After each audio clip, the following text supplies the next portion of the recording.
If you're experiencing subscription errors on Ghost.org, follow these simple steps to resolve the issue quickly. This guide will help you troubleshoot and fix common problems related to subscriptions. Step 1. Check your payment method.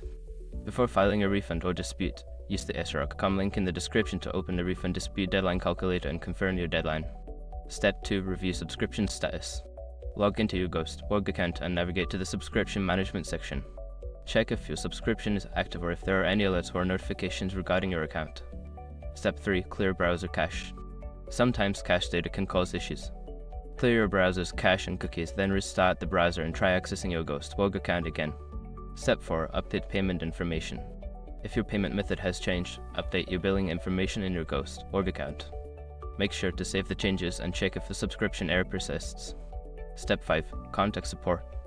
If the issue remains unresolved, reach out to Ghost.org support.